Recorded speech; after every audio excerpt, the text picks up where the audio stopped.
Hi friends, hope everyone is fine.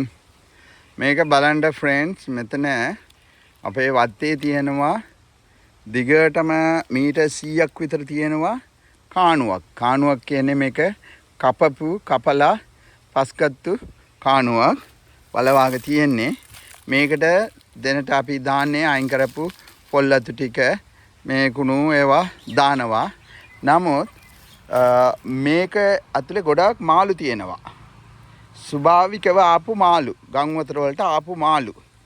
නමුත් මට ඕනේ ඕගොල්ලන්ගේ අදහස් ඕනේ මට friends මේකට මම කොහොමද මේක වැඩි දියුණු කරන්න පුළුවන්, කොහොමද මේක හරහා තව ප්‍රයෝජන ගන්න පුළුවන් කියලා ඔයාලට කියන්න පුළුවන් නම් මට ඔයාලගේ අදහස් ගොඩක් වටිනවා යාළුවනි.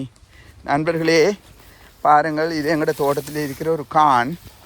இந்த கானை நாங்கள் வெட்டி கொஞ்சம் மண் எடுத்து ரெண்டு பக்கம் பள்ளத்தை போட்டு ரெண்டு பக்கமும் நாங்கள் தென்னை மரத்தை நாட்டின இந்த கான் இருக்குது. இதுக்குள்ளே நிறைய தென்னை ஓலைகள் மட்டைகளை நாங்கள் குவிச்சு போட்டிருக்கிறோம். இருந்தாலும் இதுக்குள்ளே நிறைய மீன் கிடக்குது ஃப்ரெண்ட்ஸ், நிறைய மீன் இருக்குது. இது நாங்கள் போட்டதல்ல, இயற்கையாகவே மழை தண்ணியோடு வெள்ளத்தில் வந்தது.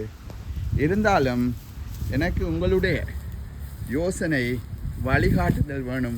இதை எப்படி நாங்கள் இன்னும் பிரயோசனமான ஒரு காணாக அல்லது லாபகரமான ஒரு தொழில் முயற்சியாக இந்த காணை பயன்படுத்தலாம்னு சொல்லி ஃப்ரெண்ட்ஸ் எனக்கு நீங்கள் சொல்ல முடியும்டா கமெண்ட்ஸில் சொல்லுங்கள் ப்ளீஸ்.